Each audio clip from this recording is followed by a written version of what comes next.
That's what we're going to be going over. Colossians. Colossians. Yeah. Yeah. Almost. Is he live yet? Come. We are? Okay, well, go ahead. Go to Colossians 3:17. This is the book of Colossians 3:17.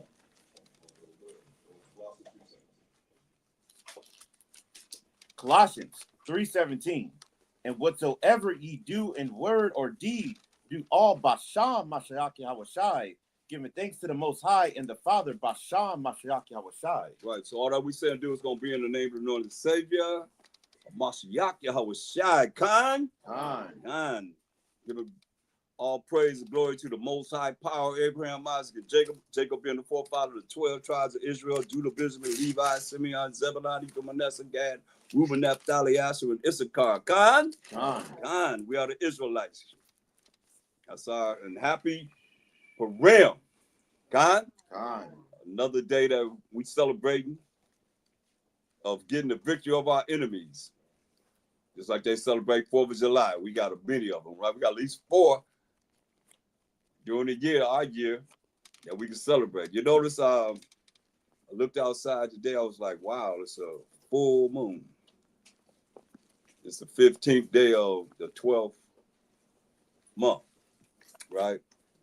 But some people, they go by different phases of how they deal with the moon cycle and so forth, but it is a full moon. And the 15th day, you got 15 days before it becomes full, then 15 days becomes dark again. But it's a full moon tonight. You know, like it's gonna be a full moon on Feast of Unleavened Bread. Guaranteed. You know what I mean? Because it's 1 month after Purim. 1 month, exactly 1 month after. You know, so it's beautiful, you know, that we look at it and coming back to our culture, who we really are. So we're gonna do a lot of reading tonight. We're gonna do half. We're gonna split it in half between today and tomorrow, since we have tomorrow, the second day of Purim tomorrow. So we're gonna do, and we're gonna roll with it as it's written. So we'll go to Esther, the first chapter. Mind you, we in what captivity? Final captivity. Final captivity. The what?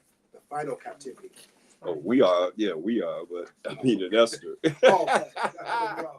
That's definitely. Hopefully, hey, you got to get Lamentation 4:22 for that one.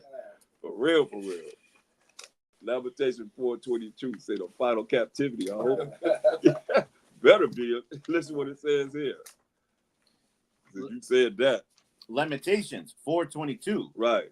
The punishment of thine iniquity is accomplished, O daughter of Zion. Yeah, the punishment that we have been through in captivity after captivity, the last captivity. What do you say he's gonna do? He will no more carry thee away into captivity. He said he ain't carrying us away into captivity no more. This is it. Khan? This is it.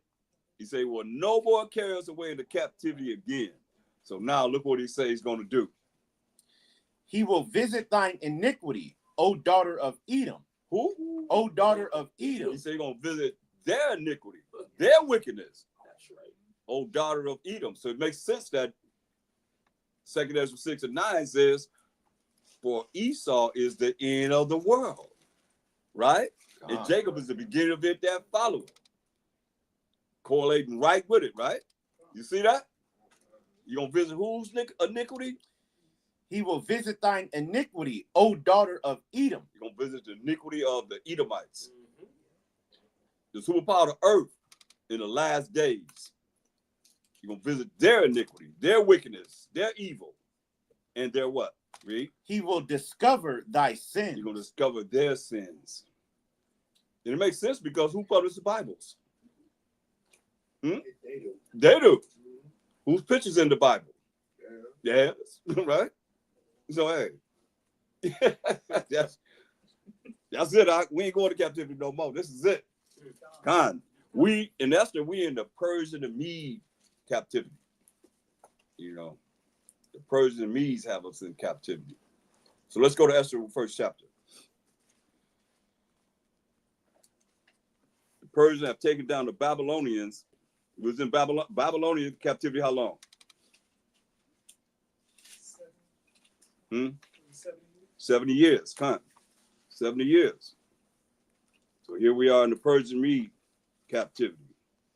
Scripture says, is Israel a homeborn what? Slave? Dang, man. Is he spoiled? I mean, we always get spoiled. That's why it's time to get it right, Con? Yeah, man. Whatever it means that we need to be able to look at this Bible and come up with how we got to get out of here, man. The solutions. Read this. 1:1. Yeah. Esther 1:1. Now it came to pass in the days of Ahasuerus, this is Ahasuerus, which reigned from India even unto Ethiopia, over 127 provinces. So that's how many provinces? 127 provinces. That's 120. 7 provinces that he's reigning over. And we in all of them. We scattered amongst all these provinces. Go ahead. That in those days, when the king Ahasuerus sat on the throne of his kingdom, which was in Shushan the palace, in the 3rd year of his reign, he made a feast unto all his princes and his servants, the power of Persia and Media, the nobles and princes of the provinces being before him. See that? So you see it's the Persian Mede Empire, right? And he making a feast for the Persian Medes, not a feast that we host, because this is their kingdom. You know, this is the Persian Mede kingdom. So he holding a feast. Go ahead. He got his nobles and princes. Go ahead. Verse 4. When he showed the riches of his glorious kingdom and the honor of his excellent majesty many days, even 180 days. Man, how long they feast? 100. Man, that's a long time, right? That's a long time, man, to be partying and having a good time. Huh? 6 months, huh? Yeah, man. Go ahead. Verse 5. And when these days were expired, the king made a feast unto all the people that were present in Shushan the palace, both unto great and small, 7 days, in the court of the garden of the king's palace. Dang, 7 days partying. Invited everybody. Come on. Let's have a good time. Go ahead. Verse 6. Where were white, green, and blue hangings fastened with cords of fine linen and purple to silver rings and pillars of marble. The beds were of gold and silver upon a pavement of red and blue and white and black marble. Checked out. Go ahead. And they gave them drink in vessels of gold, the vessels being diverse one from another, and royal wine in abundance, according to the state of the king. Wow, man. They doing it in, right? Go ahead.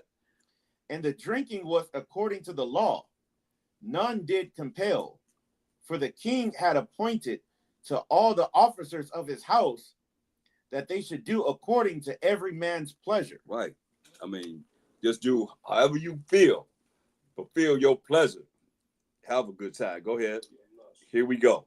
Also, Vashti, the queen, made a feast for the women in the royal house, which belonged to King Ahasuerus. So his wife, the queen Vashti, she made a feast for the women, right, in the royal house. Go ahead.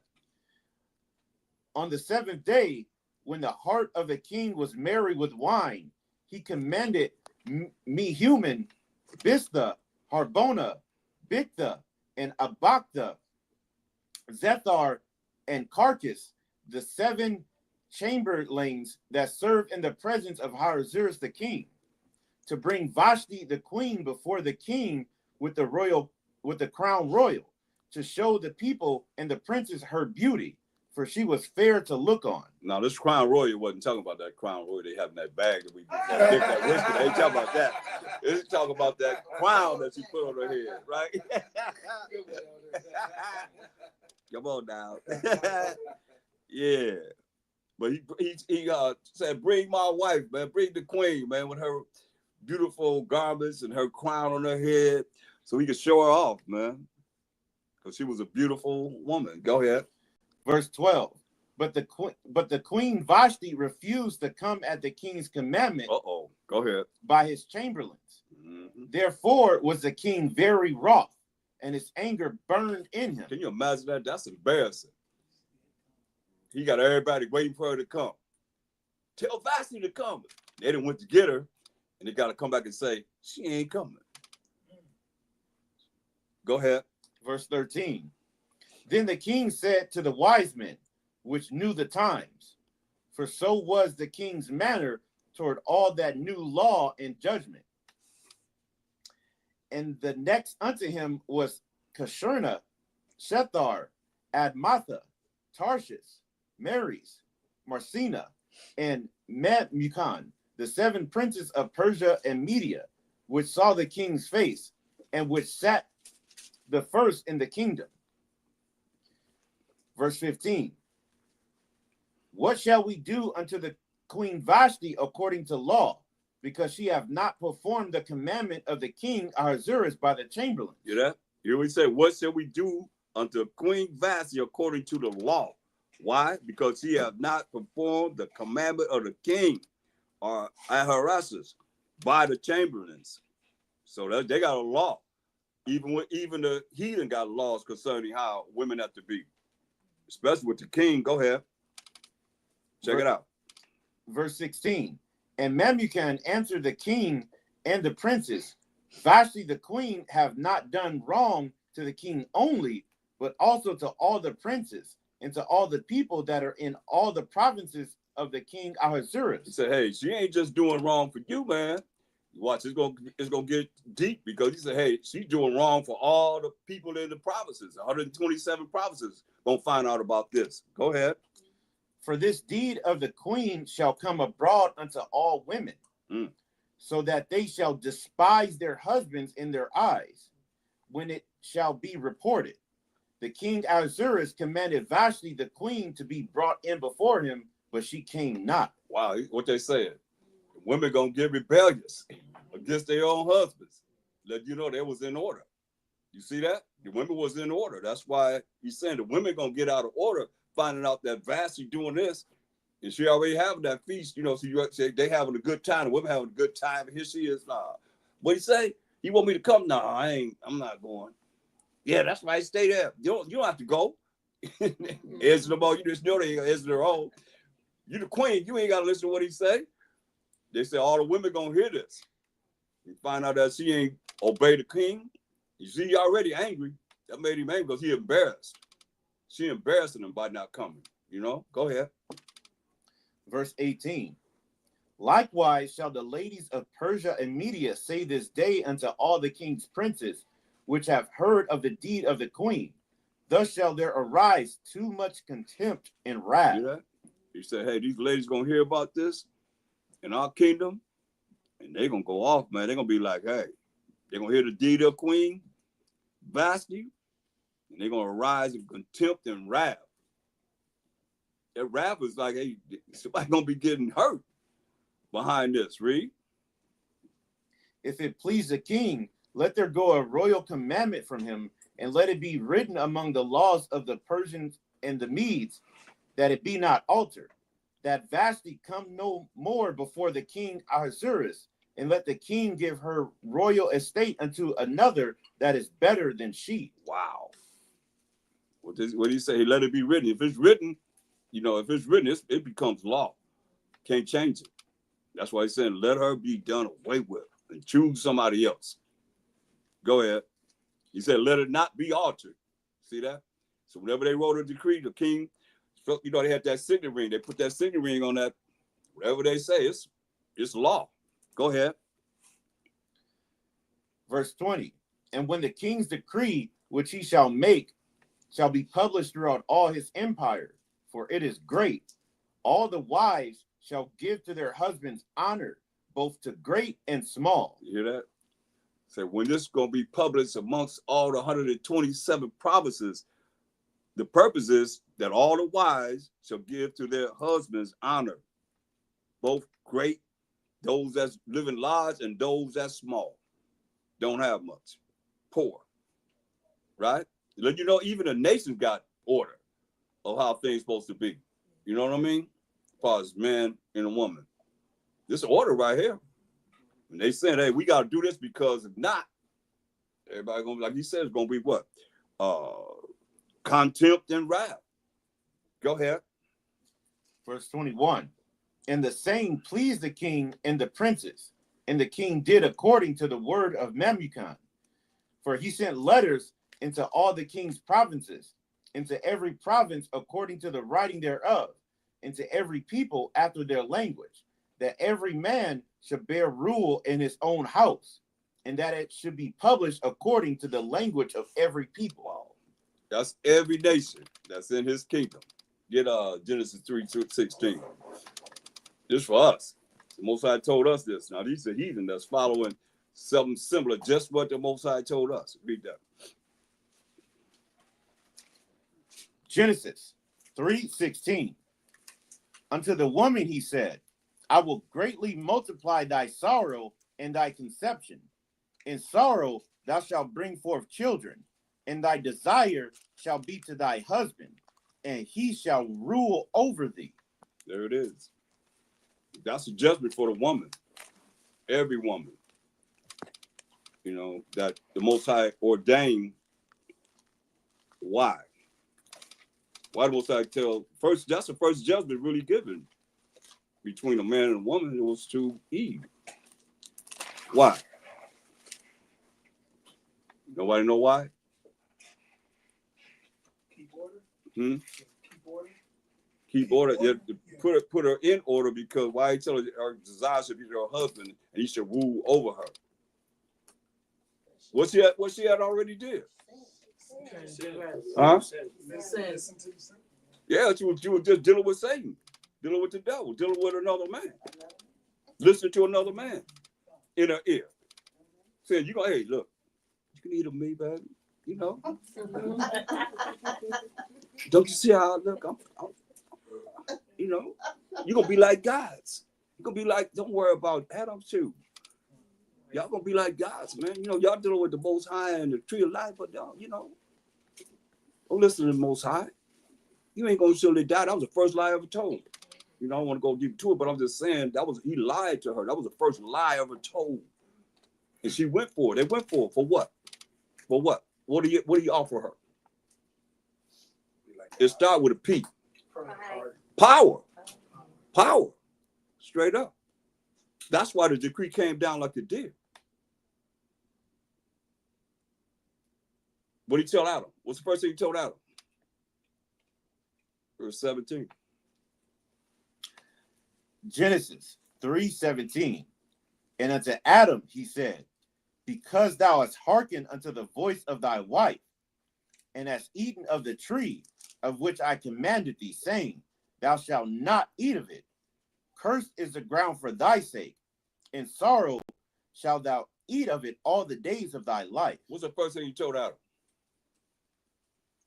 I'm going to tell you, the only thing you have to think about is what it is that's written in this Bible.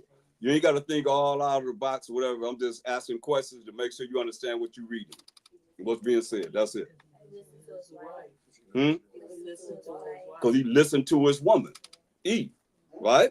That's the first thing he told Adam. That's the reason why this first curse, that first punishment came to man, was because he listened to the woman. Now, it's not wrong to listen to our women because they're intelligent.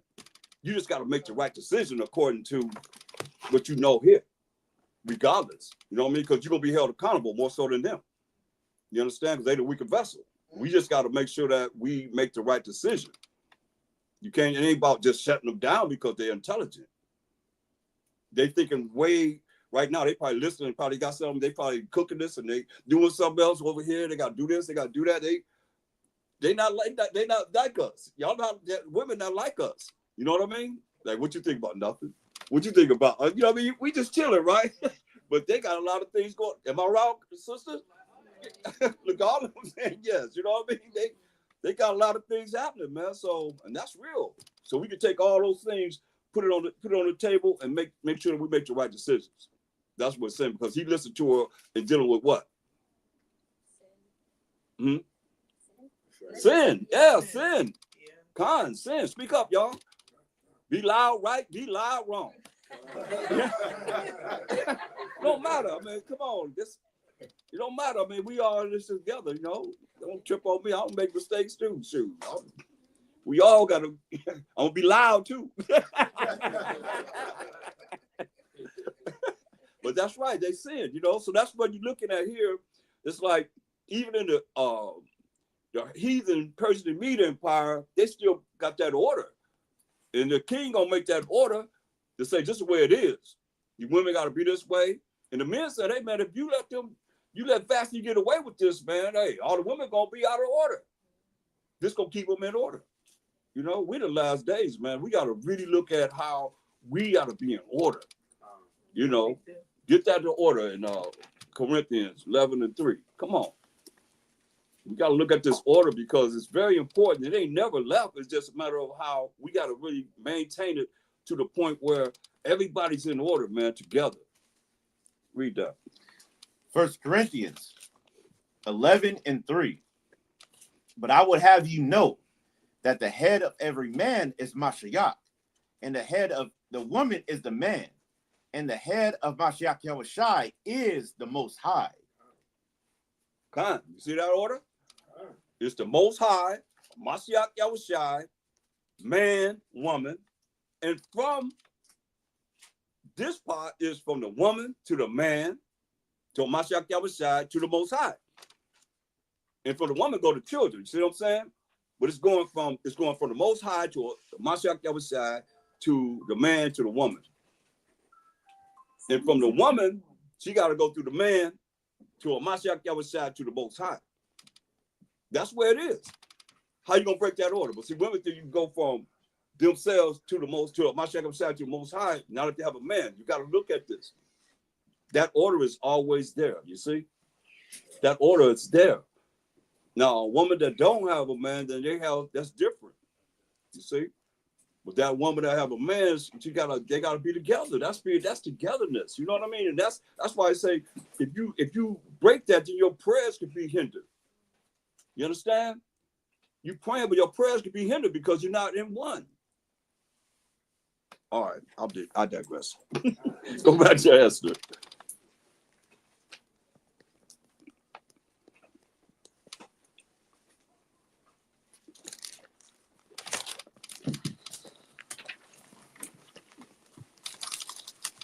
Two. Yeah. Esther 2:1. After these things, when the wrath of King Ahasuerus was appeased, he remembered Vashti and what she had done and what was decreed against her. Then said the king's servants that ministered unto him, let there be fair young virgins sought for the king. You hear that? So the king got women that's been around with men. He said, let there be fair young virgins sought for the king. Women that have not been with men or man. Go ahead. Say what? Esther 2:1. Yeah. Go ahead. So he said, hey, let there be fair young virgins sought for the king.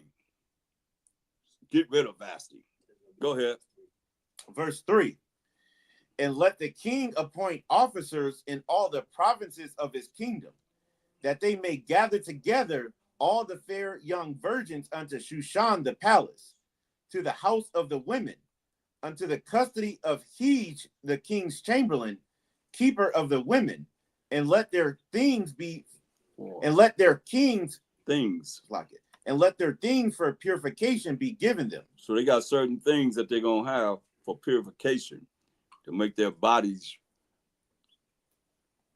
I mean, just fabulous. By the time the king see them, they're gonna be like smelling like Man, because remember, women didn't used to stink.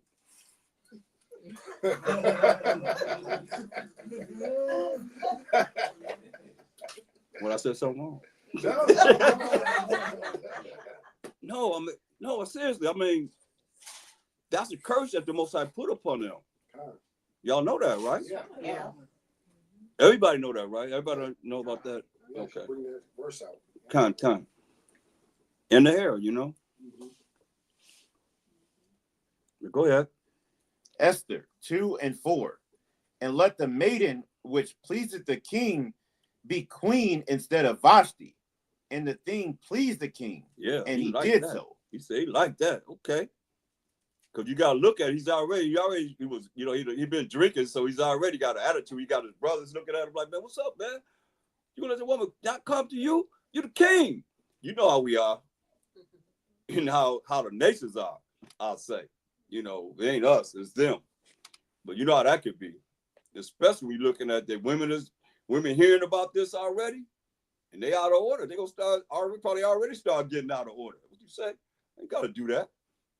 What you want me to do? Oh no. See what Queen Vashti, and think about the women that was with her. Not when remember she had a party with all the women. Think about all the women that was with her. Their heads, how their heads are. You know, Vashti didn't go see the king. That's the king. We ain't talking about no prince. We ain't talking about no regular brother of their nation. That's the king. She defied him, then hey, what do you think that's why he's saying? All the women, yes, you know, they're not married to the king. How you think they're gonna act? That's the whole thing you're looking at. Go ahead. Verse 5. Now in Shushan the palace there was a certain Jew whose name was Mordecai, the son of Jair, the son of Shammai, the son of Kish, a Benjamite. So Mordecai is a Benjamite. Go ahead. Who had been carried away from Jerusalem with a captivity which had been carried away with Jeconiah, king of Judah, who Nebuchadnezzar, the king of Babylon, had carried away. So you see, we're in captivity. Can't get no clearer than that, right?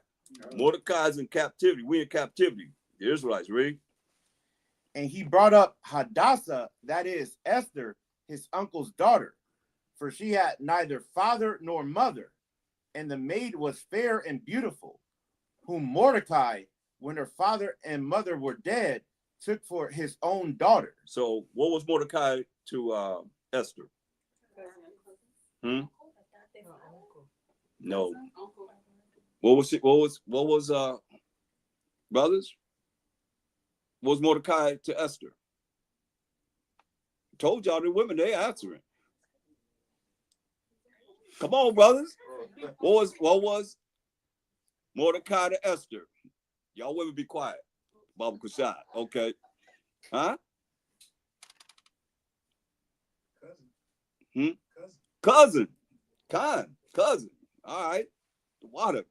No, somebody had to come through. Come on. Because they was over there. They got it. You heard them say it. Come on now. Told y'all. Go ahead. Verse 8. So it came to pass, when the king's commandment and his decree was heard, and when many maidens were gathered together unto Shushan the palace, to the custody of Haggai, that Esther was brought also unto the king's house, to the custody of Haggai, keeper of the women. Hey, Esther was, man, she was banging. Probably how Eve was. You know what I mean? Like, she just, Adam, you know you got to do this, man. Esther was banging, man. She was beautiful woman. Go ahead. Verse 9. And the maiden pleased him, and she obtained kindness of him, and he speedily gave her things for purification. Hey, he looked at her and said, here, baby, here, you take all this here. You make sure you take care of your body. Just take care of your body. He looked at Esther, fine as she was. Go ahead. With such things as belonged to her, and 7 maidens, which were meet to be given her out of the king's house. And he preferred her and her maids unto the best place of the house of the women. Verse 10. Esther had not showed her people nor her kindred, for Mordecai had charged her that she should not show it. You know, so Esther had not showed her people, which she's an Israelite, nor her kindred as being an Israelite. For Mordecai, her cousin, who raised her, had charged her that she should not show it. She should not let anybody know that she's an Israelite, right? Because we're in captivity. Go ahead. Verse 11.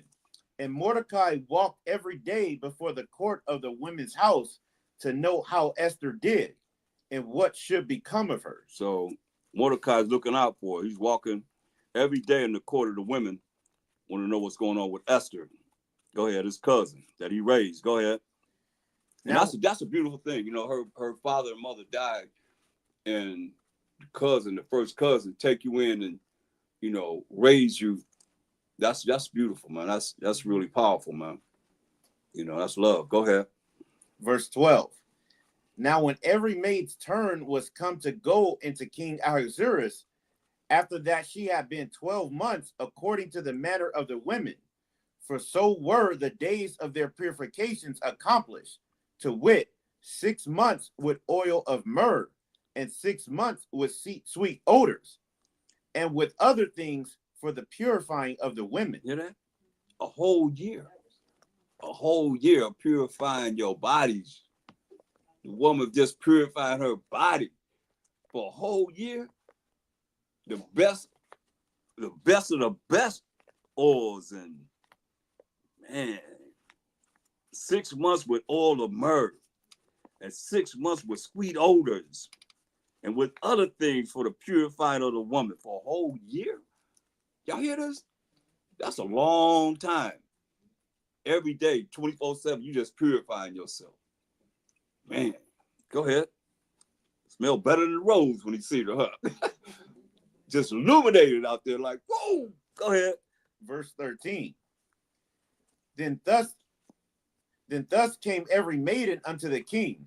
Whatsoever she desired was given her to go with her out of the house of the women unto the king's house. He blessing them. Go ahead. In the evening she went, and on the morrow she returned into the second house of the women, to the custody of Shagaz, the king's chamberlain, which kept the concubines. She came in unto the king no more, except the king delighted in her, and that she were called by name. Hear that? So the king had concubines. The chamberlain, he kept the concubines. These other women that's not considered, you know, as high as a wife, but they sort of like a wife to the king, except the king delighted in her. The king delighted in Esther. He's seen her and he's like, man, I can't wait till you finish purifying yourself. And that she were called by name. Esther, go ahead. Esther 2:15. Now when the turn of Esther, the daughter of Abihail, the uncle of Mordecai, who had taken her for his daughter, was come to go in unto the king, she required nothing but what Haggai, the king's chamberlain, the keeper of the women, appointed. And Esther obtained favor in the sight of all them that looked upon her. She was fine. Everybody looked at her, just like Judah. Remember Judah? When Judah went in front of the enemy, they was like, man, what nation have women like this? It was going crazy over her, right? And she went in there and did what? Most High. She prayed to Most High, hey, give me the strength. Kill this leader. Chop this head off. That's right. That's right. That's right. Put it in the bag and say, this your leader. That's right. This your king. This your governor. This your sergeant. This your general right here. Right. Come on. Go ahead. Verse That's why I had to bring her out, because Esther is the same. We're going to see that she got the same kind of spirit. Powerful, man. Go ahead. Verse 16.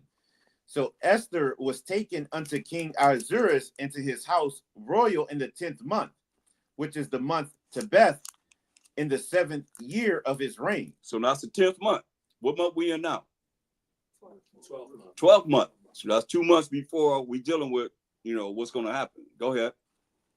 And the king loved Esther above all the women, and she obtained grace and favor in his sight more than all the virgins, so that he set the royal crown upon her head, and made her queen instead of Vashti. Yeah, he seen Esther. He was like, man, you the baddest thing walking. He put that crown on her head to make her queen instead of Vashti. Go ahead. Then the king made a great feast unto all his princes and his servants, even Esther's feast. And he made a release to the provinces and gave gifts according to the state of the king. Right. Go ahead. Verse 19. And when the virgins were gathered together the second time, then Mordecai sat in the king's gate. Esther had not yet showed her kindred nor her people. Right. She ain't letting him know that she's an Israelite. Remember, Mordecai told her, don't let anyone know that she's an Israelite. Go ahead. As Mordecai had charged her. For Esther did the commandment of Mordecai, like as when she was brought up with him. Verse 21. In those days, while Mordecai sat in the king's gate, two of the king's chamberlains, Bigthan and Teresh, of those which kept the door, were wroth and sought to lay hand on the king Ahasuerus. Yeah, so Mordecai's sitting in the gate, and two men, the king's chamberlains, seeking out how they can kill him. They want to kill him. Kill King Ahasuerus. Go ahead. And the thing was known to Mordecai, who told it unto Esther the queen. And Esther certified the king thereof in Mordecai's name. Hear that? So once Mordecai found out about it, he told his cousin Esther, let the king know. These two cats trying to kill you, plotting to kill you. And let him know that it's Mordecai. Go ahead. Verse 23. And when inquisition was made of the matter, it was found out. Therefore, they were both hanged on a tree, and it was written in the book of the Chronicles before the king. So they hung both of them. It was found out, so they hung both of these cats that was trying to kill the king. It's written in the book of the Chronicles before the king. Now I want to backtrack. I want to go into the Apocrypha. I want you to read right here. If you have that in yours, I don't know if it's there. I want you to. This is placed before chapter 1 because the Apocrypha, Esther, you read it back and forth to be able to know how to get the whole story. So we're going to go back to see. This comes before chapter 1. So lucky I forgot to bring this up, but start that. I don't know if you have that. This is Esther. Yeah.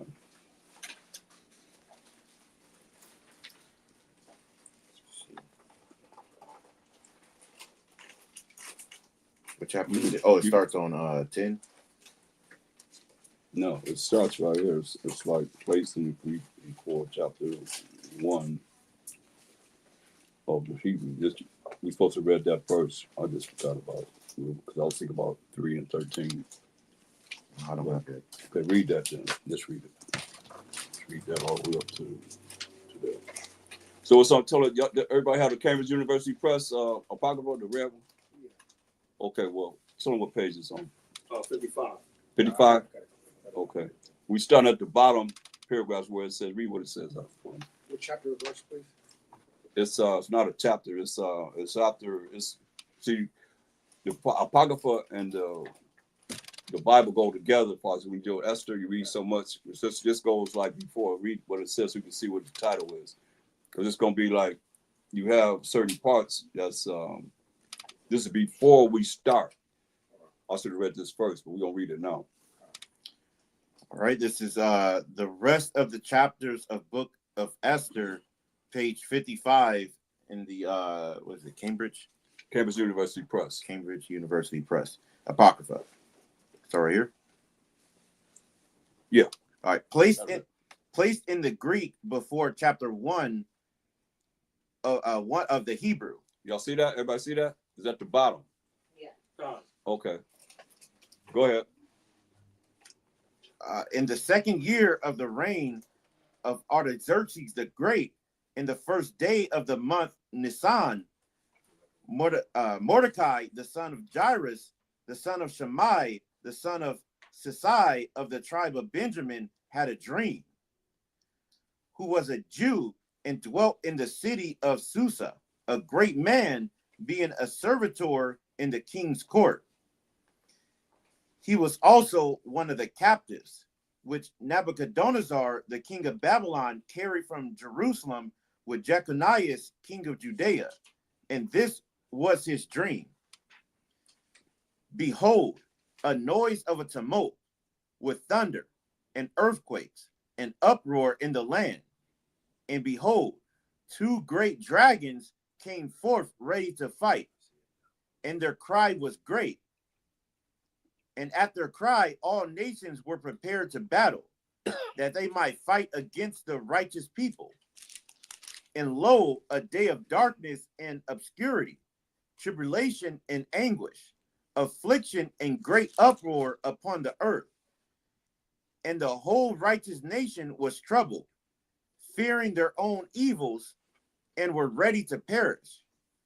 Then they cried unto the Most High, and upon their cry, as it were from a little fountain, was made a great flood, even much water. The light and the sun rose up, and the lowly were exalted, and devoured the glorious.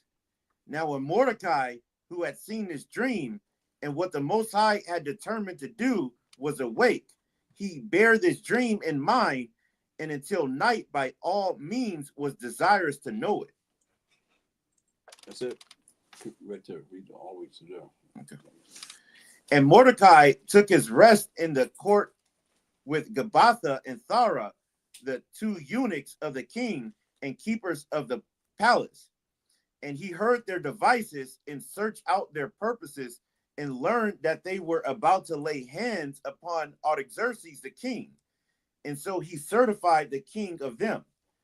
Then the king examined the two eunuchs, and after that they had confessed it, they were strangled.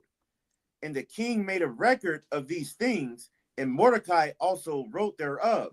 So the king commended Mordecai to serve in the court, and for this he rewarded him.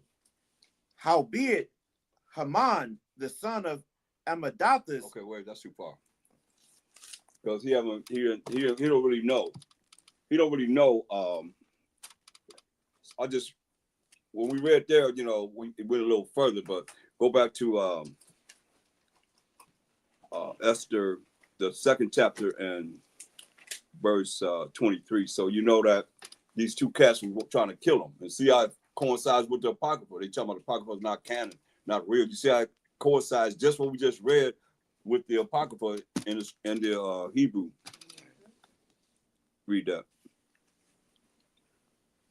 The same thing is said in the Apocrypha is the same thing. We just went a little further. It went a little further ahead. Of what we are reading pertaining to him rewarding Mordecai. It was not known.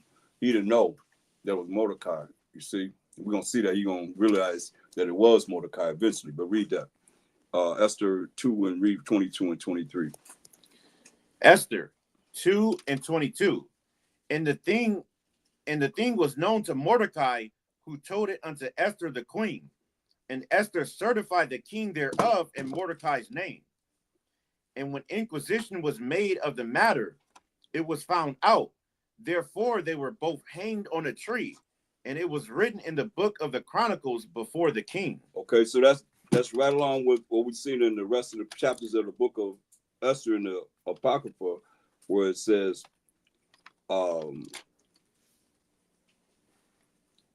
Mordecai took his rest in the court. This is chapter 12, with Gabbatha and Thara, the two eunuchs of the king and keepers of the palace.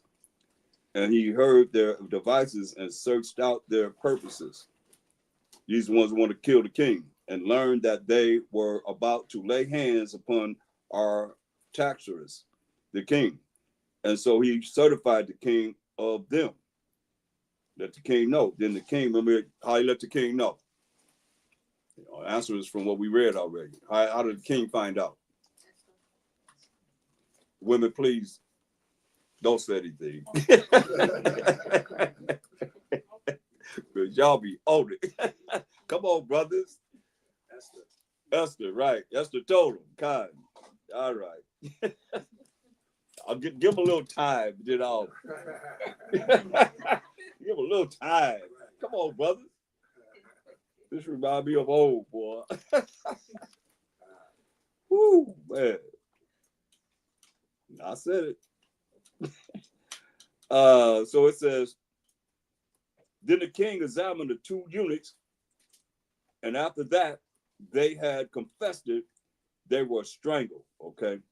Now we're going to leave it at that because that's all we read so far, right? He wrote it in the book of Chronicles before the king. Now let's go to chapter 3 of Esther and read the verse 13.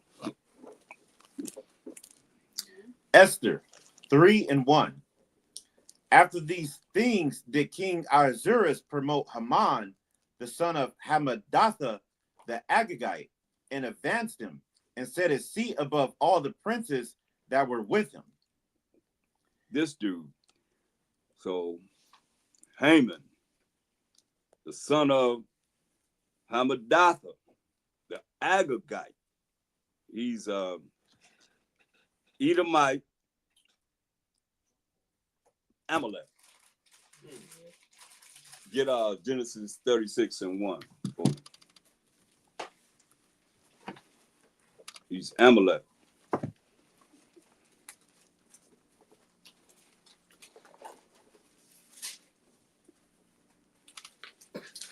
Genesis 36:1.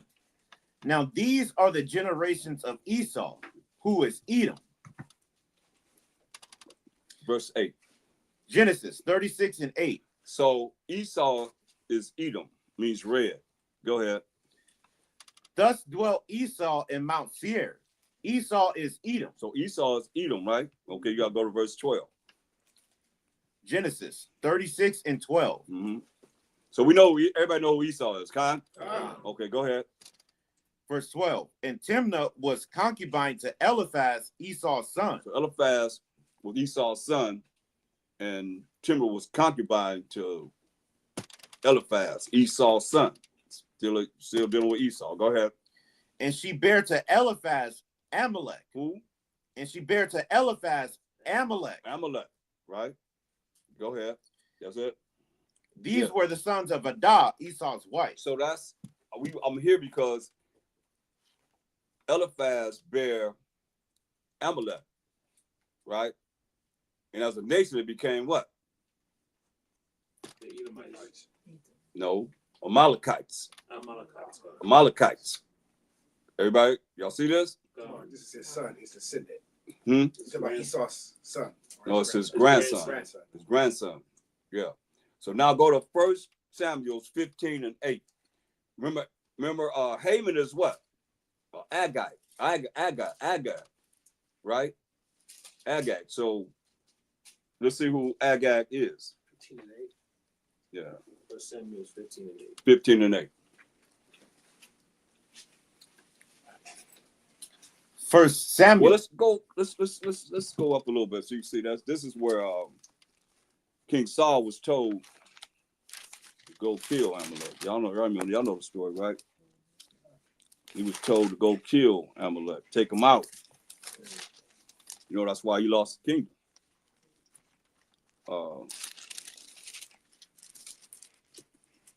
That's why it's very important. You can look at it, you ain't got to follow the Most High's laws if you want to, come out if you want to. Shoot. Start at verse 6. 1 Samuel. No. Start at Samuel gave Saul a direct order from the Most High. Read verse 3. 1 Samuel. No, read. Oh, come on. Read 3:2 so you know what they did. 1 Samuel 15:2. Thus saith the Most High Power of hosts, I remember that which Amalek did to Israel, how he laid wait for him in the way when he came up from Egypt. We came out of Egypt, man. The Amalekites, man, they was like waiting in the way, man. That's what he said, read. That's what he told Saul. Now go and smite Amalek and utterly destroy all that they have and spare them not, but slay both man and woman, infant and suckling, ox and sheep, camel and ass. See? So he told him to kill everything. Take out everything they got. Don't take nothing. You know the Most High don't want nothing that they have to sacrifice to him. Con? Yeah. Verse 5. Verse 5. And Saul came to a city of Amalek and laid wait in the valley. And Saul said unto the Kenites, Go, depart, get you down from among the Amalekites, lest I destroy you with them. For ye showed kindness to all the children of Israel when they came up out of Egypt. So the Kenites departed from the Amalekites. From among the Amalekites. He said, you better get out of here, man. We're going to destroy you too. You're going to get destroyed right with the Amalekites, right? So they departed from among the Amalekites. Go ahead. Listen. And Saul smote the Amalekites from Havilah until thou comest to Shur, that is over against Egypt. So he killed them all. Go ahead. This is very important. What's the verse right here? Look. And he took Agag, the king of the Amalekites, alive. You hear that? And he took Agag, the king of the Amalekites, alive. Read. And utterly destroyed all the people with the edge of the sword. And you see, when you go back to where was that in Esther? Haman was what? Agagite. You know, an Amalekite. Who was who today? The fake Jews. Right. Revelation 2 and 9. Con. Who nation is the Edomite? You know? Revelation 2 and 9. And 3 and 9. Revelations 2 and 9. I know thy works and tribulation and poverty, but thou art rich. And I know the blasphemy of them which say they are Jews and are not, but are the synagogue of Satan. There it is. I'm not sure I was shy saying that. He said they are the synagogue of Satan. They do lie, saying that they are us, the Israelites. We don't call ourselves Jews anymore. We call ourselves Israelites because Jewish stand for Judah, Benjamin, Levi. We the Israelites, yes. Would that come in that they also call Ashkenaz? Ashkenaz? Yeah, Ashkenazi Jews. Gentiles. Trying to deal with, you know, that's part of the Gentiles, you know what I mean? Like, right. That they try and, you know, use as not identifying themselves away from who they are. Right. Everything is, remember, they lied from the womb. So everything is, that's why it says, what it say? I know the blasphemy of them would say they are Jews and are not, but are the synagogue of Satan. Verse 3 and 9 tell you what they do. Revelations 3 and 9. Behold, I will make them of the synagogue of Satan, which say they are Jews and are not, but do lie. But do what? But do lie. But do what? But do lie. But do what? But do lie. They do lie, read. Behold, I will make them to come and worship before thy feet, and to know that I have loved thee. That's right, man. Psalm 58 and 3. Ain't get no clearer than this. I mean,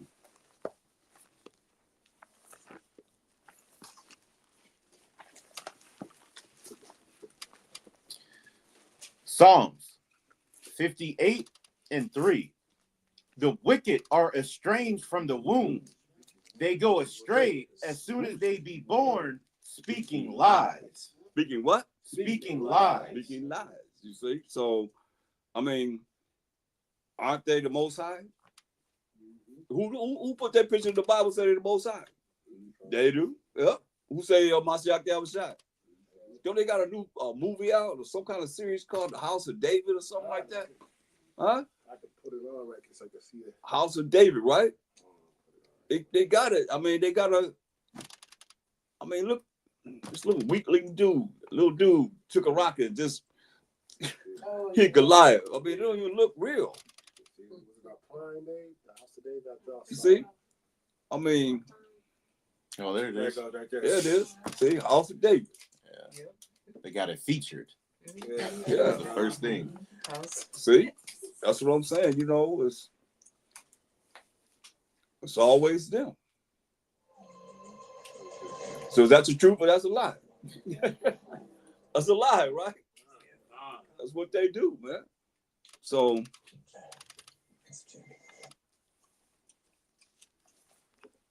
So Haman is an Agagite.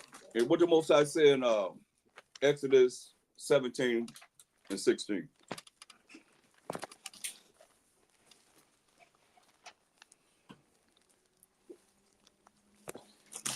Exodus 17 and 16. For he said, because the Most High have sworn that the Most High will have war with Amalek from generation to generation. You hear that? Read it again. For he said, because the Most High have sworn that the Most High will have war with Amalek from generation to generation. That's written, man. I mean, what can you do with that? You say you'll have war with them from generation to generation, man. That's why they're over there now. There's no peace, right? There's no peace. He said when the real Israelites go back, they say the lion gonna sit down with the lamb, right? Eat straw and so forth. Ain't gonna be nothing that we have to be concerned about as far as dealing with, wild animals and this, that, and the third, whatever. It's gonna be peace. It's gonna be joyous time for the Israelites, man. Ain't gonna be no war.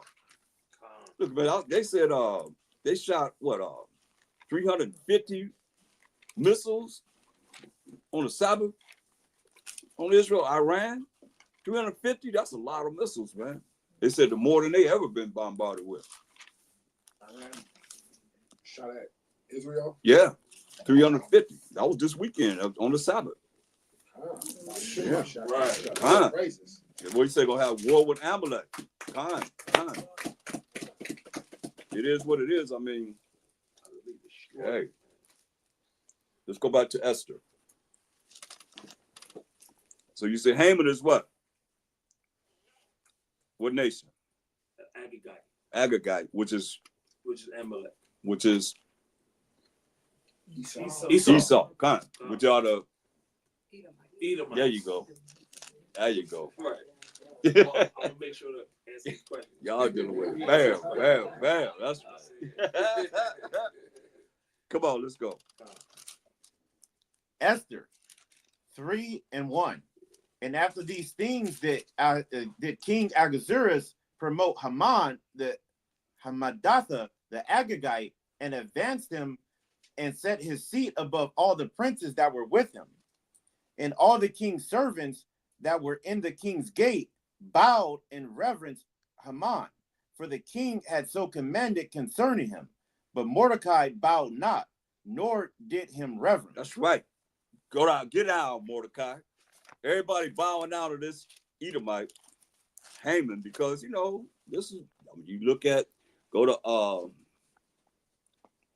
let's go to the law first. Go to Exodus 20:1. We went over this in the prayer. Read that. Come on.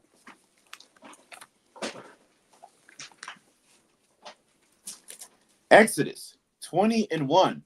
And the Most High spake all these words, saying, I am the Most High thy power, which have brought thee out of the land of Egypt, out of the house of bondage.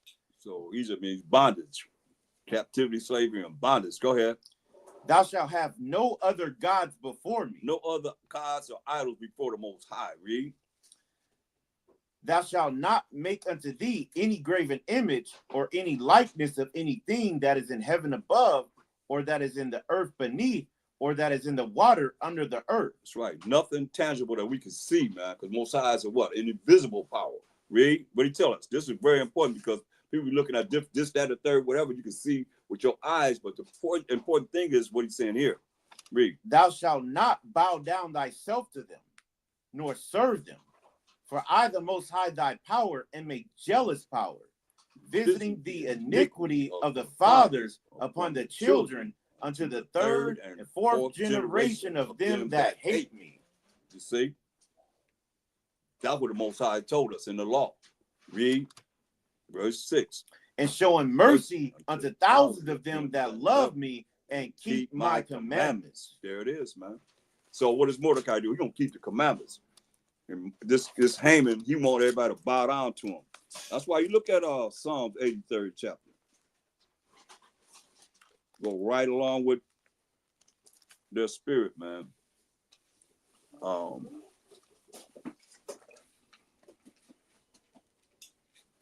Look at verse 4. Read verse 1 and 2. It's very important. Psalms 83 and 1. Keep not thou silence, O Most High. Hold not thy peace, and be not still, O Most High. King David praying to the Most High, man. He said, don't be quiet, man, Most High. Don't hold your peace. Go ahead. For lo, thine enemies make a tumult, and they that hate thee have lifted up the head. He said, the Most High and the Mashiach side enemies make a turmoil. They're making an uproar, rioting, going off. And they that hate thee, that hate the Most High, have lifted up the head. Lift up the head meaning what? And what? What does that make them? Proud. Lift up the hand like they trying to One word, assert authority. which is they lift up the head like what? Prideful. Prideful. There it is. Remember, Haman is prideful. He's very prideful to have everybody bow down to him. Get humility out of that. Ain't no humility in that. No. He want everybody to bow down to him. This is what's going on. So he said, lift up the head. What's the first one? Who's the first nation that this is not individual? Mosiah no respect to person. This is nations. He had respect to us as a nation. Exodus 22 and 25. He got no respect to us as people of each individual, but he got respect to us as a nation. Us coming together and being together. That's why he got nations here, man. That's why I say gather together. What? Oh, nation not desire. You see, we got to come together, man. That's how he, performs with us, man. As we come together as a nation. Read the first one he named at verse 6. That's just that first name. That's what we dealing with the topic. Verse 6. This little. The tabernacles of Edom. That's all we need. Right? Right. Kai? Come on. That's what we talking about. Haman. Go ahead. Go back to Esther.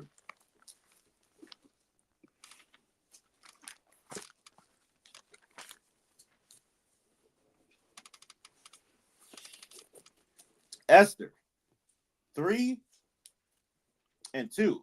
And all the king's servants that were in the king's gate bowed and reverenced Haman, but for the king had so commanded concerning him. But Mordecai bowed not, nor did him reverence. That's right. That's right. Khan? Khan. All praise to the Most High for Mordecai. Khan? Khan. Yeah, go ahead. Then the king's servants, which were in the king's gate, said unto Mordecai, why transgressest thou the king's commandment? Say, why are you not following the king's commandment? Go ahead. Now it came to pass, when they spake daily unto him, and he hearkened not unto them, that they told Haman to see whether Mordecai's matters would stand.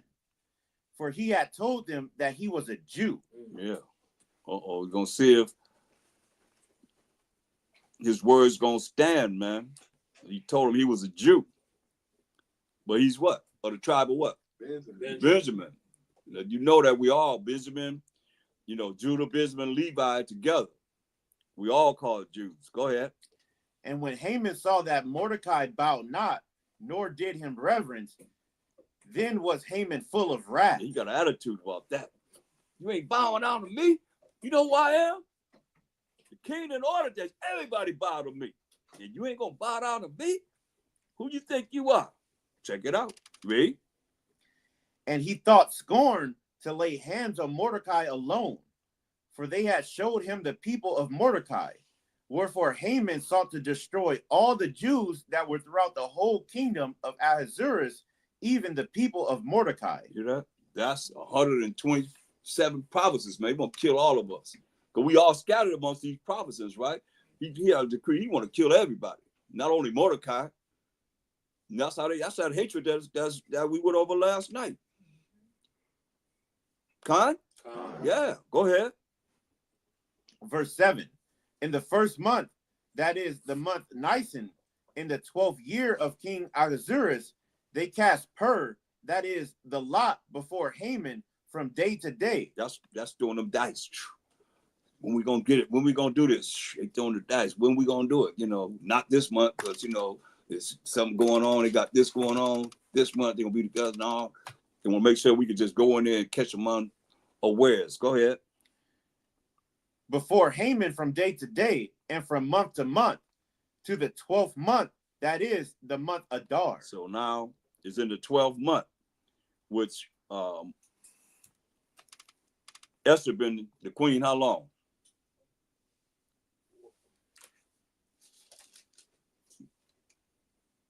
Y'all remember?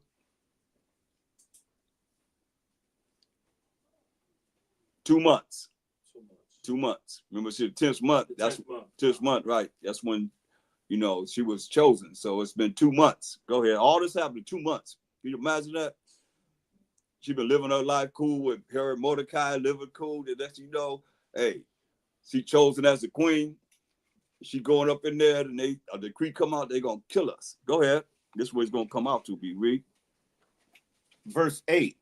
And Haman said unto King Ahasuerus, there is a certain people scattered abroad and dispersed among the people in all the provinces of thy kingdom, and their laws are diverse from all people. Hear that? Our laws are diverse, different from all people. Straight up. From all people. Go ahead. Neither keep they the king's laws. Therefore, it is not for the king's profit to suffer them. He's plotting. He's plotting in King Ahasuerus' mind, man. Go ahead. If it please the king, let it be written that they may be destroyed. And I will pay 10,000 talents of silver to the hands of those that have the charge of the business to bring it into the king's treasury. You say you're gonna pay 10,000. This how much hatred he have. You're gonna pay 10,000 talents of silver, man, to the hands of those that have the charge of the business to do this, to bring it into the king's treasuries. You know, that's like, hey, I'm gonna bring this money, man. Like Elon Musk with Trump, huh? Right? Hey, look, I got all this money, man. You know, we're gonna do this, we're gonna do that. Go ahead. Verse 10. And the king took his ring from his hand and gave it to Haman, the son of Hammedatha, the Agagite, the Jews' enemy. The Jews' enemy. You hear that? Haman, the son of Hammedatha, the Agagite, the Amalek, the Edomite, the Jews' enemy. There it is right there. We have enemies. It's shown right there. Anybody not see that? Anybody don't believe it? It's written right there. Huh? For real. Go ahead. Verse 11. And the king said unto Haman, the silver is given to thee, the people also, to do with them as it seemeth good to thee. Wow, he gave him his ring, a signet ring, and say, hey, the silver is given to thee, and the people also, to do with them as it seemeth good to thee. To someone that hate us and known as our enemy. Go ahead. Verse 12. Then were the king's scribes called on the 13th day of the first month, and there was written according to all that Haman had commanded unto the king's lieutenants, and to the governors that were over every province, and to the rulers of every people of every province, according to the writing thereof, and to every people after their language.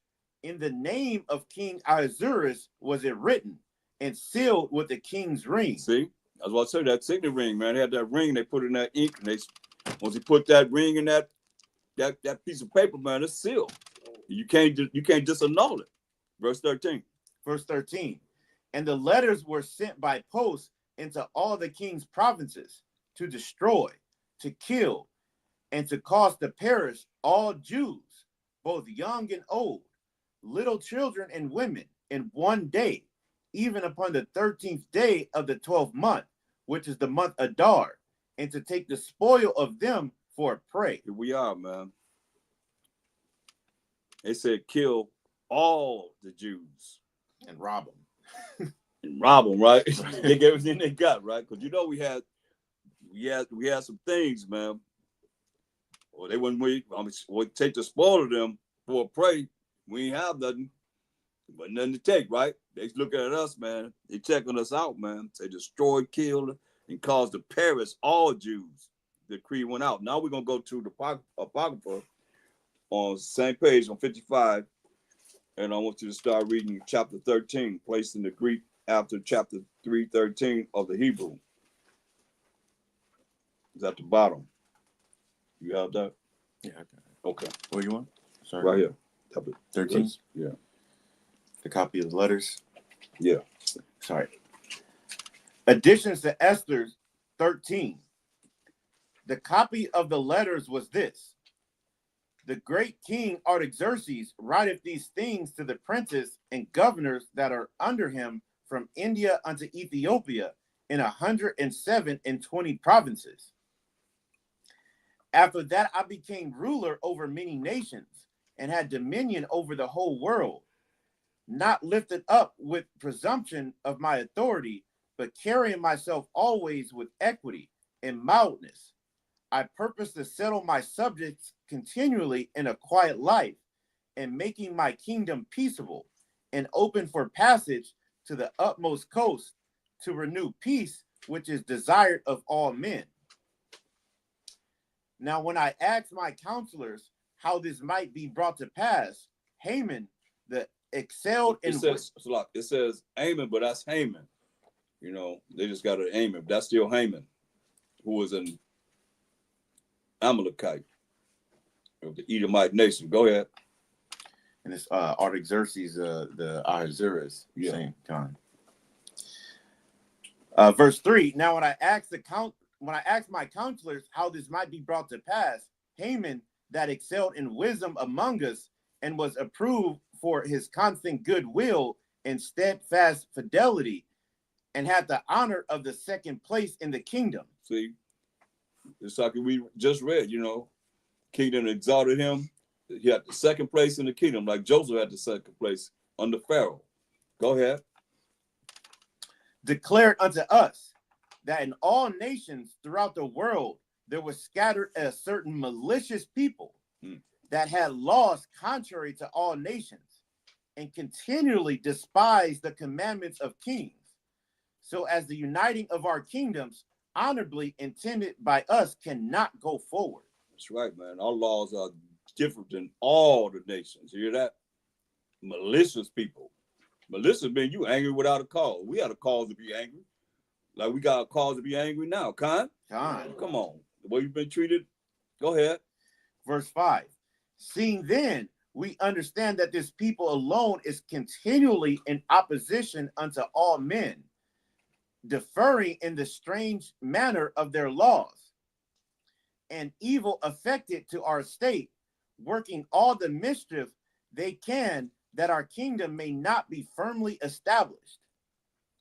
Therefore have we commanded that all they that are signified in writing unto you by Haman, who is ordained over the affairs, and is next unto us, shall all, with their wives and children, be utterly destroyed by the sword of their enemies, without all mercy and pity, the 14th day of the 12th month Adar of this present year. There it is, man. Kill us on the 14th day, man. In all provinces, 127 provinces, kill all the Israelites that's in all of these provinces, man. Sword of their enemies. You hear that? You keep hearing that word. Sword of their enemies. Go ahead. Verse 7. That they who of old and now also are malicious may in one day with violence go into the grave, and so ever hereafter cause our affairs to be well settled and without trouble. That's right, man. Kill us all, man. Go back to Esther 3 and 14.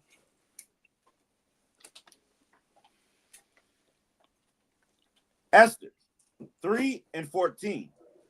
The copy of the writing for a commandment to be given in every province was published unto all people, that they should be ready against that day. Should I be ready against that day, man, to kill us, the Israelites, in captivity under the Persian Mede Empire? Go ahead.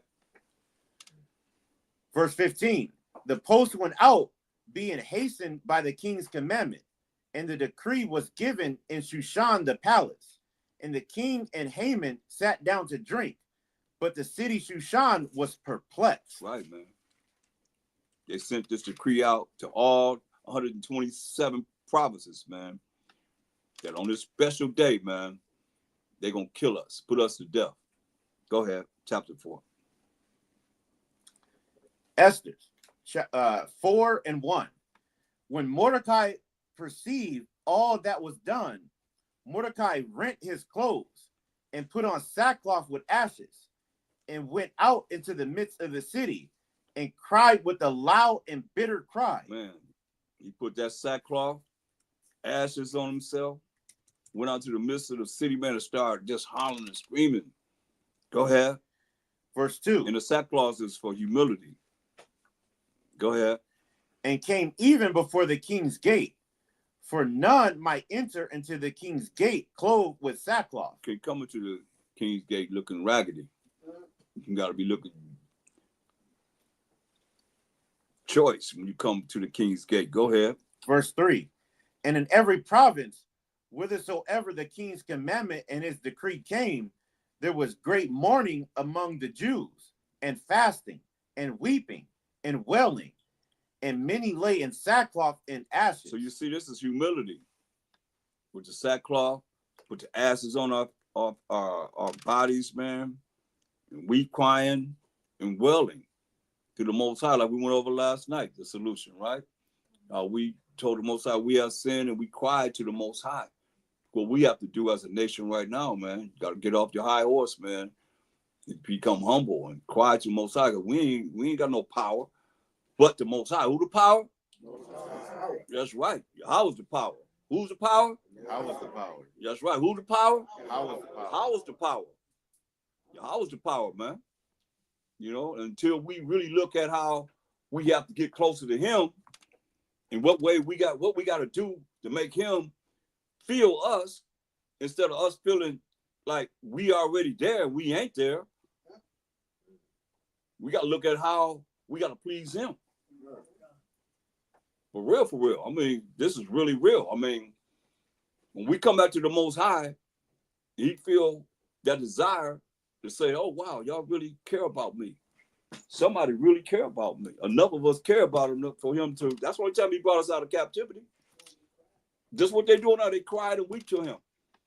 You know, that's why when I went to Hosea 5:15, they said, I'm going to go to my place until we acknowledge our offense and seek his face. So he hid his face away from him for breaking his laws. He said, in your affliction, you're going to seek me early. But what about you seeking me? You say, you ain't going to be able to find me. You say that too. Some people ain't going to be able to find them because they have the opportunity. They've been called. We all been called. Can't say we've been chosen. We've been called. You know, we know that we the chosen people of the Most High, but you can't say that you're chosen. See, that's why I say these things makes us be proud in the eyes of the Most High. And prideful people is hateful before man and the Most High. When you really look at humility and what it takes to be able to humble yourself before, you see what they're doing? We got to wait till it happen to us. It's going to happen to us. It's going to happen to us. Y'all think it's not? Knowing that we got next. So we got a head start on having a relationship with the Most High, knowing how to please him, what worked from what our ancestors did. That's what it's about. What else we have to go by? We only have this Bible to go by. And the code is coded in here. They always did the same thing. And it worked. Most I say he have pity on us, then he sent a deliverer. Every time, send a deliverer. When you read the Judges, I told y'all last night, read Judges, man. We cried to the Most High, humbled ourselves, cried to the Most High, sent a deliverer. We got one deliverer that's coming. Who is that? That's right. Hamashiach Yahushai, man. We only got to cry one more time, man. That's it. We just said he gonna, what did he say? He ain't gonna, didn't he tell us in Lamentation 4:22? He ain't taking us into captivity no more. Did he say that? That's it, man. So how do we get out of this? That's it, man. Lamentations what? 4:22. 22. Yeah, man. You ain't going no captivity no more. This is it. Go ahead. Esther's 4:4. So Esther's maids and her chamberlains came and told it her. Then was the queen exceedingly grieved, and she sent raiment to clothe Mordecai and to take away his sackcloth from him, but he received it not. You hear that? She sent some glorious garments for Mordecai, her cousin, to put on. No, I ain't. No, he received it now, man. I don't want that, man. I'm gonna stay humble. I'm gonna stay in this condition that I am to reach the Most High, because she gonna go into it too. Y'all know what Judah did, right? Y'all know about Judah? Judah put dung on her body. She was so bad that everybody them men was tripping out over her. What kind of nation got beautiful women like this? Man, they was just flipping out when she dressed, because she was walking around in her widow's garment, right? She made herself beautiful. But before she was beautiful, they cried out to the Most High. She put dung and ashes on her body. That's a low degree, yes. What's dung? Doo-doo. Oh, okay. I just Okay. kind, you know? Hey. She was beautiful, a beautiful woman. Man, and she was, yeah, put over cut her hair. That's what we're talking about, humility. You know, when you look at Judas, a mighty man, David, a mighty warrior, being a bar of steel, but he still cried to the Most High. You know, we can read about how the Most High said, get him. We called out to the Most High, man. He didn't say crumb Yahshua, he said crumb Most High. Crumb Most High. We got to do crumb Most High, rise against our enemies. That's what he's doing, man. That's what they're doing right now. Every time that we was in a situation, that's what we did. We did the same thing. It ain't gonna change. It ain't never gonna change. It's the same thing. It's just a matter of looking at this Bible and what is it that we read in here. That's a solution. This is what we did. This is what they're giving it to us, man. You say, call on your ancestors. Oh, who we looking at now? Esther and Mordecai, right? Yeah. That's what we're looking at. It's our ancestors. Khan? Yeah. Go ahead. That's a low degree, man. Sackcloth and ashes and crying, and he didn't even want to accept. You can't give me nothing, man. He still want to remain in that humility state. Go ahead. Verse 5. Then called Esther for Hathach, one of the king's chamberlains, whom he had appointed to attend upon her, and gave him a commandment to Mordecai to know what it was and why it was. Yeah. Why are you, why you want to accept this beautiful garment I'm giving you to take off this sackcloth? What's going on? She want to know what's happening, because, hey, coming back and say, hey, you accept it. You got to take this. He ain't want it. He going to keep on the sackcloth. So knowing our customs, when you like that, you know there's something really serious. That everybody got to pray and fast. They fast and praying and putting on the sackcloth, putting on the ashes. There's a brother that back in the day, he was from India, and I was on Power Talk, and you could see the people that's from all the different countries and all that, man. He had like ashes on here, always had ashes on his forehead, and he had a garment on. But he spoke a broken type of Hebrew. He said he was an Israelite, but they call them the untouchables over there. So they make them wear a broom, or have like a broom that when they walk, it'll move their wash away their footsteps. That's how bad it is. A lot of places, man, they have it worse than us. Man, like Brazil, it's pretty bad in certain places where we at, man. That's most population there in Brazil of us. You know what I mean? They got it pretty bad, man, in certain places. But go ahead. Verse 6. So Hathach went forth to Mordecai unto the street of the city, which is before the king's gate. And Mordecai told him of all that had happened unto him, and of the sum of the money that Haman had promised to pay to the king's treasury for the Jews to destroy them. Man, this dude is going to pay out money to kill us, man. What kind of hatred is that? He going to pay out money to kill us. Go ahead. Verse 8. Also, he gave him the copy of the writing of the decree that was given at Shushan to destroy them, to show it unto Esther, and to declare it unto her, and to charge her that she should go in unto the king to make supplication unto him, and to make request before him for her people. And Hathach came and told Esther the words of Mordecai. Again, Esther spake unto Hatat and gave him commandment unto Mordecai. Verse 11.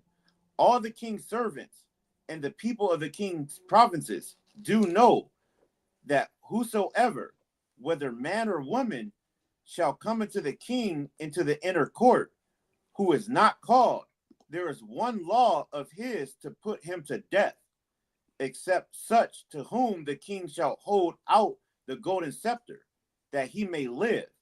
But I have not been called to come in into the king these 30 days. So Esther's saying, hey, look, if the king don't call you, if you go in there unexpectedly, he put that scepter down. The kingdom commandment was to put him to death, but if you put the scepter up, then you live. So that's the choice she have, and that's the chance that she taking, man. Go ahead. Go ahead. Verse 12. And they told to Mordecai Esther's words. Then Mordecai commanded to answer Esther, think not with thyself that thou shalt escape in the king's house more than all the Jews. He said, hey, don't think about yourself, man, if you go escape because you the queen, because you in the king's house, man, more than all the Jews that they're talking about killing. Go ahead. Verse 14. For if thou altogether holdest thy peace at this time, then shall their enlargement and deliverance arise to the Jews from another place. But thou and thy father's house shall be destroyed. Let you know, hey, they're going to kill you too. Go ahead. So you can't hold your peace. I mean, don't be quiet on this. Go ahead. And who knoweth whether thou art come to the king for such a time as this? That's right. So you know, it's something just like you look at Joseph. A lot of times, man, we don't really understand why these things happen, but Joseph was wicked brothers sold him to the Arabs, and they sold him to the Egyptians. And then when the dearth came, when the famine came, you know, he was like second in charge. They didn't even recognize him. So what he looked like, an Egyptian. So you know, as a brother, couldn't be no Edomite like they're showing all these people on TV and the movies and all that stuff, right? Because they didn't they recognized the Egyptian. They came up there, they didn't recognize their brother, right? Because you can grow up and all that. It just show you, brother. He was like second in charge, man. What verse was that? That was 14. Okay, go back to the Apocrypha. I want you to read from in here on page 56, placed in the Greek after chapter 4:17. Did you read what did you start? What did you stop at? In addition to Esther's or Esther? No, in Esther. That was 15. Yes. 15. 15. Okay, read to 17. Read to 17. Verse 15. Then Esther bade them return Mordecai this answer. So Esther said, go tell Mordecai this, read. Go, gather together all the Jews that are present in Shushan, and fast ye from me, and neither eat nor drink 3 days, night or day. I also and my maidens will fast likewise, and so will I go in unto the king, which is not according to the law. And if I perish, I perish. That's power right there.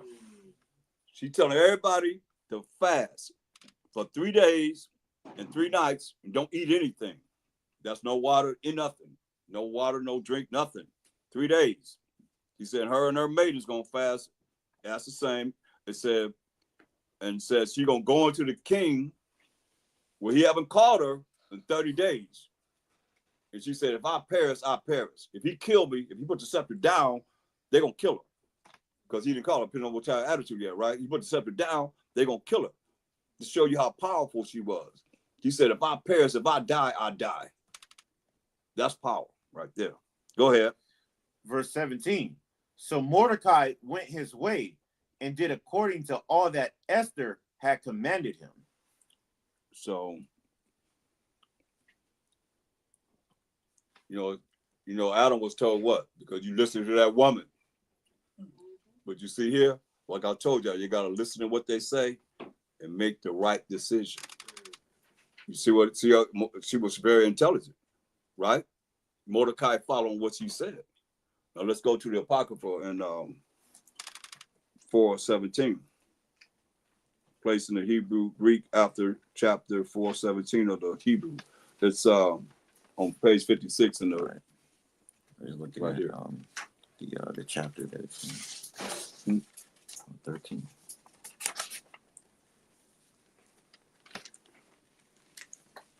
All right, let's start with 8. Yeah. This is additions to Esther 13 and 8.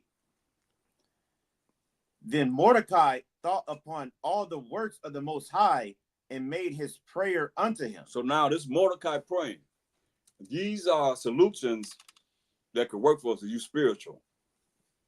If not, then you might not understand it. But this is what I'm not going to show you many times of even mighty men, David, Judas, Maccabees, and his men and so forth. You know what I mean?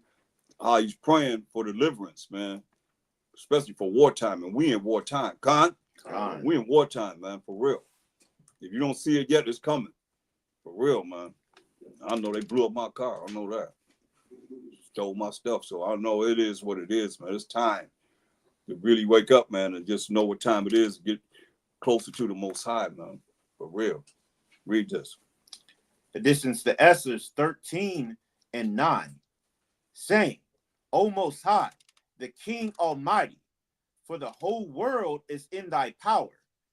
And if thou hast appointed to save Israel, there is no man that can gainsay thee. See how he's building up to the Most High? Making them feel good about it, right? Himself, right? For thou hast made heaven and earth. That's right. And all the wondrous things under the heaven. Thou art power of all things, and there is no man that can resist thee, which art the Most High. That's right. Khan. That's right. Go ahead. Thou knowest all things, and thou knowest, Most High, that it was neither in contempt nor pride, nor for any desire of glory, that I did not bow down to proud Haman. That's right. So I ain't want no recognition at all, no exhalation, no exaltation at all, to not bow down to this Amalekite Haman. Go ahead. For I could have been content with goodwill for the salvation of Israel to kiss the soles of his feet. But I did this, that I might not prefer the glory of man above the glory of the Most High. That's right. Go ahead. Neither will I worship any but thee, O Most High. Neither will I do it in pride. That's right, man. You see that? He's saying that because you can't be prideful, man. You got to be humble. Most High looking at everything. His eyes is 10,000 times brighter than the sun, beholding all the ways of man and even the secret parts. That's why he's saying what he's saying. That's why I said these are things you can look at to be able to help you to be able to pray and change your ways, man. Masha said we got to be born again, meaning we got to change. Before the Most High, you know, when you talk about how no respect of man, who cares about how man look at you? It's how the Most High looking at us. Khan? Yeah, come on. Verse 15.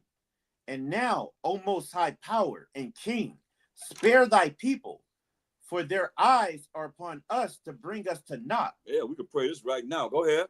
Yeah, they desire to destroy the inheritance that have been thine from the beginning. That's right. They desire to destroy the inheritance. We the 12 tribes of Israel, which have been the most highest from the beginning. Go ahead. Despise not the portion which thou hast delivered out of Egypt for thine own self. Hear my prayer, and be merciful unto thine inheritance. Turn our sorrow into joy, that we may live, O Most High, and praise thy name, and destroy not the mouths of them that praise thee, O Most High. That's right, man. That's right. Nobody praised the Most High like Israel. Khan? Nobody. He said, hey, destroy not the mouths of them that praise thee. Praise the Most High, Yahweh. Go ahead. All Israel in like manner cried most earnestly unto the Most High. Hear that? Read that again. All Israel in like manner cried most earnestly unto the Most High. One more time. Read it again. All Israel in like manner cried most earnestly unto the Most High, Go ahead. because their death was before their eyes. Why? Because their death was before their eyes. Why? Because their death was before their eyes. Okay. Now that's Mordecai prayer. Continue on. Additions to Esther's 14:1.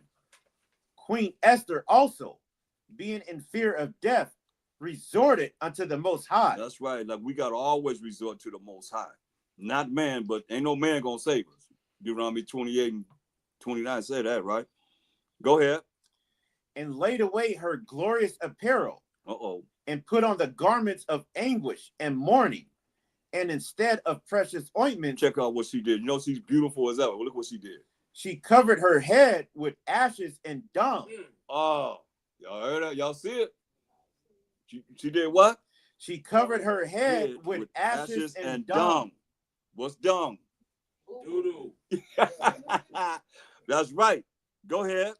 And she humbled her body greatly. Hear that? That's humility. This is how we get the Most High's attention. She humbled her body greatly. Read. And all the places of her joy she filled with her torn hair. She tore her hair out of. Man, she tore her hair out. Go ahead. Verse 3. And she prayed unto the Most High Power of Israel, saying, this is her prayer right here. Read. O my power, thou only art our king. Help me, desolate woman, which have no helper but thee. That's right, man. No helper but the Most High. Because she's in the Persian Empire under the king as the queen. She ain't got no helper. She got nobody. She got to deal with whatever he says do. And she's an Israelite. Knowing she's an Israelite, knowing the law, statute, commandments of the Most High. This is what she said to the Most High. Go ahead. Verse 4. For my danger is in my hand.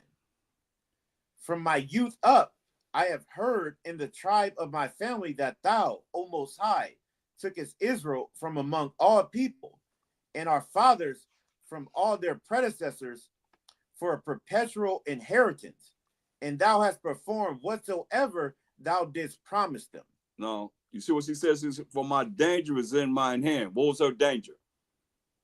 Her danger is in her hand. What's her danger? Her danger is in her hand. What's her danger? Was in her hand, he said? What's her danger? The enemy? Huh? The enemy?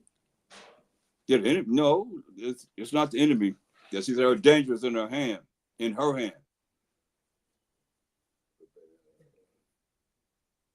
She got to follow through. She got to follow through with. She got to what? On behalf of Israel. You know, the danger is in her hands. Meaning it's up to her to persuade the king. Yeah, you hot. Anybody else? She said her danger is in her hand. So one thing that she said that, and I emphasized it too. Huh? No. I'm talking about her danger in her hand for us. In her hand. Okay, nobody. Okay, the king got the scepter. Remember, she haven't went to the king, and he ain't called her for 30 days. If he had a scepter up, she's all right. If you put the scepter down, then she could die. They're gonna put her to death. Danger in her hand. In her hand. Yeah. So basically, she's going to see the king without being called on. Right. So it's dangerous for her to do that. Yeah, it's dangerous in her hand because if he have an attitude, she come in there. What you doing coming up in here? Anybody call you up in here and put the scepter down? Then she said she would die. They would kill her. But if you had the scepter up, that's what she's praying. So you see, she's gonna pray that the Most High. That's what I'm showing you how the prayer is gonna be answered. You heard Mordecai pray. Now she's praying, and these prayers gonna be answered. But what is it that they said to the Most High that moved him? I want to tell you about last night, man. Look into the Bible. Look, what is it that moved him that he came through for them? For whoever it is that prayed for him. You understand? A certain way, certain things we did that moved the Most High. Not just I'm praying up to the Most High, hollering at the Most High and think he's going to hear you. You understand? It's the same thing. It's just a matter of seeing what they're doing that really move the Most High to fulfill what it is that we desire in our prayer. You understand? And you got to believe it. You got to say it's going to happen. That's another thing. You can't just be praying and then doubting. They ain't coming through. They believe what they pray going to happen, and it happened. You understand? Mashah gave us a clue. He gave us a clear indication of how this works, man. So read on. Verse 6. And now we have sinned before thee. Uh-oh. Did we hear that last night? You remember last night we went over that, right? Yeah, that's faith. That's marvelous in the eyes of the Most High. Remember we cried when we read that in Judges 10 and 10 down, when we said 2 times, man, we have sinned. Here it goes again here. All the prophets said the same thing, man, to the Most High. We have sinned. Job didn't. Job said he was righteous. The Most High got Job. Even though it's righteous, you could be however you are, but you can't say you are yourself. So ain't with that. If you're doing that, that's like pride. Everybody said we are sin.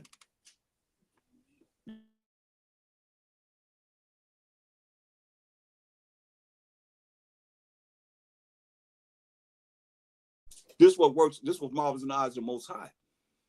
Y'all with me? Yeah. Go ahead. And that's. I'll tell you afterward. But go ahead. Or 6. And now we have sinned before thee. Therefore hast thou given us into the hands of our enemies. See? So, does anybody say we ain't under the law? And sin is a transgression of the law. All these dang on religious people, whoever they are, saying that we ain't under the law. We sin against the Most High. That's why we're in captivity here. And all scattered all over the world because we sin against the Most High. Khan? Go ahead. Because we worship their God. O Most High, thou art righteous.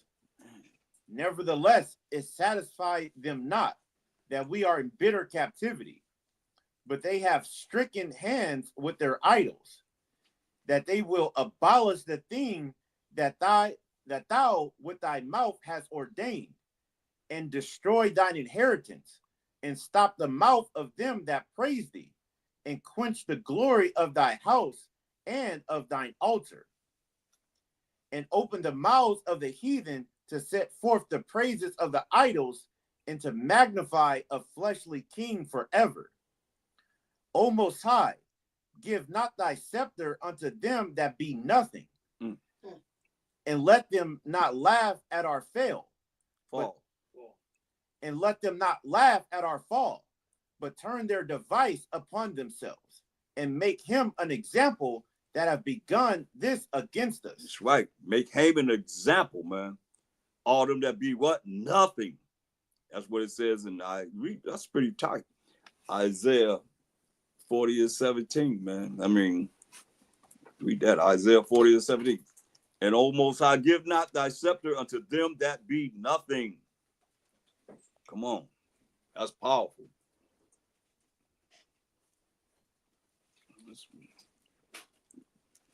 We just about finished what we finished this prayer. Isaiah 40 and 17. All nations before him are as nothing. See, all nations before him are as what? Are as nothing. And she said what? O Most High, give not thy scepter, thy power, and rulership and authority unto them that are nothing. So Haman is what? Nothing. All the people that's coming against us is what? Nothing. Khan. That's right. That's right. That's right. Beautiful knowing these scriptures, bro. That's powerful. Everybody said the same thing, right?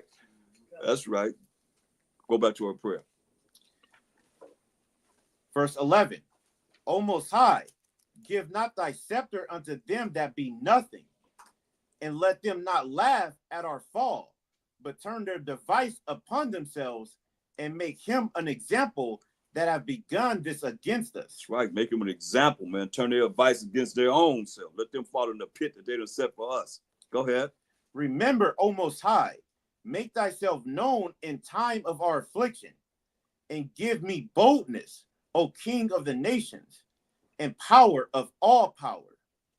Give me eloquent speech in my mouth before the lion, turn his heart to hate him that fighteth against us, that there may be an end of him and of all that are like-minded to him. Hey, he said, hey, she praying to the Most High, give her eloquent speech in her mouth before the lion. Let's talk about before King Artaxerxes. He turned his heart, turned his mind to hate him that fighteth against us. Hate Haman, that there may be an end of him. Kill him. She praying to the Most High. And of all that are like-minded of him, all that's like-minded with him to put us to death. Kill them all. Go ahead.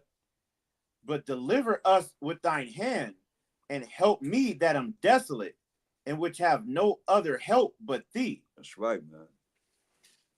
Only help she have is the Most High, knowing that she got to go in there, because Mordecai's never there. You know, he's not there with her. You know, he's out there in sackcloth, crying to the Most High himself. He ain't not there. She by herself, crying to the Most High. Go ahead. Thou knowest all things, O Most High.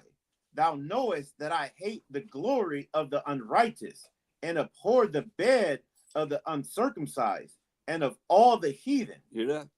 He said, the Most High, you know I hate the glory and the unrighteous, and I hate the bed of the uncircumcised, dang, and of all the heathen. The uncircumcised is those that don't really know the truth, not follow the law, such commandments, Most High, and they show them not uncircumcised truth. And she got to deal with all that.